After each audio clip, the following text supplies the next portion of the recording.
Halo guys, kembali lagi di vlog kedua Iwake. Nah, sekarang kita mau keliling kolam, mau ngapain, Bi? Kita mau nyari tanaman-tanaman herbal yang biasa digunain buat ngatasin permasalahan atau penyakit yang terjadi di Iwake. Nah, bener. Nggak juga cuma tentang penyakit aja. Jadi ada banyak jenis tanaman yang bisa dijadiin sebagai bahan baku alternatif buat pakan. Jadi kalau untuk sahabat-sahabat Iwake di rumah, kita lihat yuk ada apa aja sih kira-kira, dan mungkin sahabat Iwake juga bisa ikut menanamnya di sekitar kolam. Betul nggak, Bi? Oke, yuk ikuti kita terus.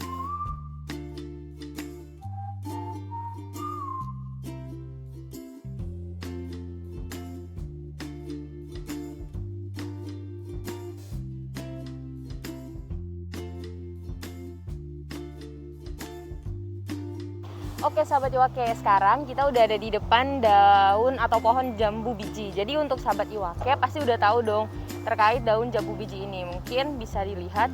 Nah, daun jambu biji ini itu bisa digunakan untuk mengobati salah satu penyakit dari ikan lele, yaitu Motil aeromonas septicemia. Jadi kalau sahabat Iwake, apa sih itu Motil aeromonas? Jadi Motil aeromonas itu penyakit yang biasanya ada berwarna sirip kemerahan, terus ikan juga jadi nggak nafsu makan gitu.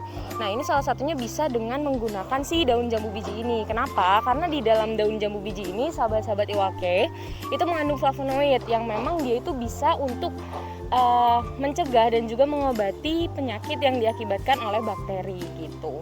Nah, untuk penggunaan daun jambu biji ini kita bisa keringkan terlebih dahulu. Setelah dikeringkan lalu kita haluskan dan nanti bisa diaplikasikan melalui pakan atau dengan menggunakan metode coating gitu sahabat Iwake.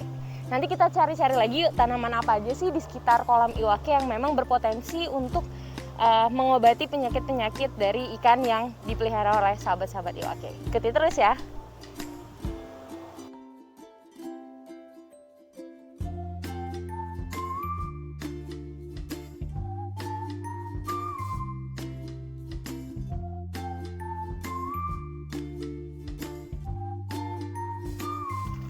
Kalau tanaman yang satu ini sahabat Iwake pasti tahu dong, betul banget, ini adalah daun singkong.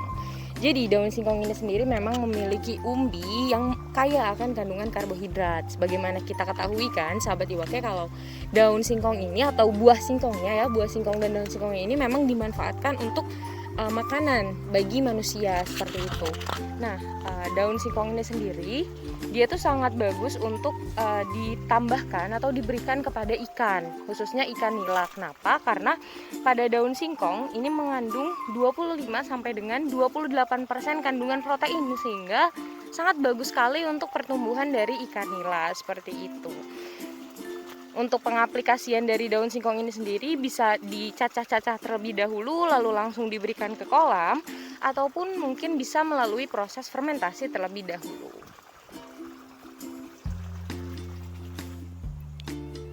Daun panjang dan berbuah kuning, apalagi kalau bukan daun pisang. Ini adalah pohon pisang, sahabat-sahabat Iwake. Untuk daun pisang ini sendiri dan juga batang pisangnya ini sangat bermanfaat. Untuk daun pisang ini biasanya digunakan untuk menutupi atau untuk sebagai tempat berlindung para larva-larva ikan lele. Mengapa? Karena saat larva ini masih kecil, dia tuh masih membutuhkan suhu udara yang tidak terlalu panas. Maka dari itu biasanya benih ataupun larva lele ini akan bersembunyi di bawah daun pisang seperti itu. Pengaplikasiannya hanya tinggal dimasukkan saja ke dalam wadah budidaya. Nah, pertanyaannya sekarang, kalau batang pisang ini sendiri bisa digunakan sebagai apa sih? Jadi batang pisang ini sendiri berfungsi atau bermanfaat untuk menghentikan aktivitas mikroba. Daun pisang ini sendiri juga dia berfungsi untuk merangsang respon imun non spesifik, sehingga akan meningkatkan atau akan lebih memperbaiki tingkat langsungan hidup dari ikan yang dibudidayakan. Oke sahabat Iwake, sekarang kita sama-sama lihat nih yang memang sangat cantik. Oke, mungkin memang tidak banyak terkait tanaman ini. Jadi untuk tanaman ini adalah tanaman broko, di mana di India kalau untuk manusia itu digunakan untuk mengobati diabetes mellitus, sedangkan si daunnya ini, daun dari tanaman broko ini bisa digunakan untuk mengobati infeksi jamur seperti itu.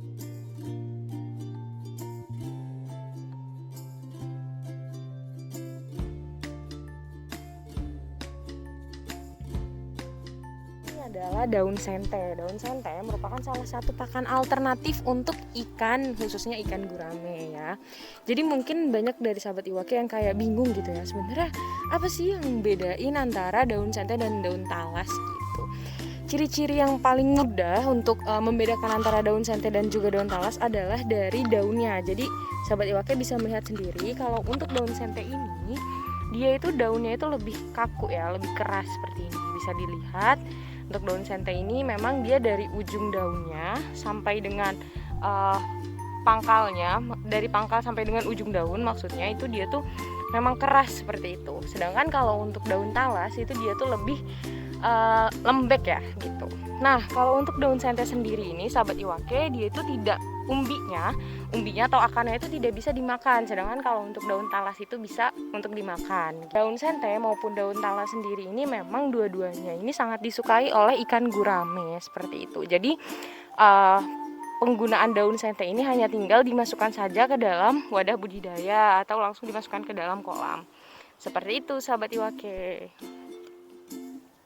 Kalau tanaman yang satu ini juga pastinya udah nggak asing kan sama sahabat-sahabat Iwake.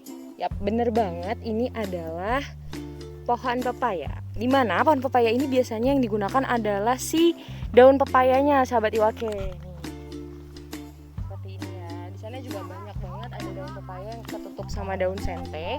Jadi sebenarnya apa sih fungsi dari daun pepaya? Jadi untuk daun pepaya ini dia itu bisa untuk meredakan stres untuk ikan-ikan yang biasanya baru sampai ke dalam wadah pemeliharaan. Seperti itu sahabat Iwake. Pengaplikasian dari daun pepaya ini bisa langsung dengan mencacah daun pepaya, kemudian meremas-remasnya hingga ada keluar air dari daun pepayanya, lalu bisa dimasukkan langsung ke dalam wadah budidaya. Seperti itu ya sahabat Iwake.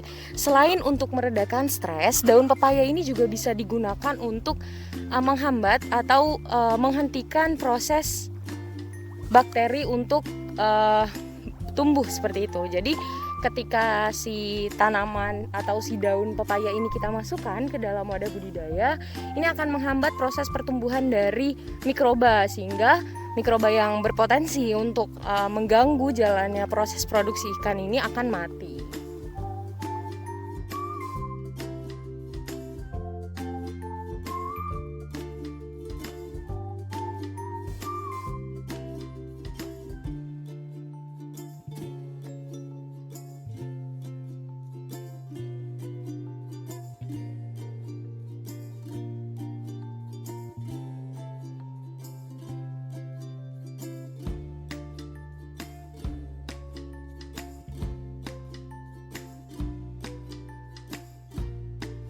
Iya, jadi tadi kita udah keliling-keliling kolam dan itu adalah berbagai jenis tanaman yang kita temui di kolam ya Bi. Nah mungkin nanti kita bakal cari lagi tanaman-tanaman yang bakal bisa di-share ke sahabat-sahabat Iwake semua di rumah. Benar? Begitu Bi ya? Iya.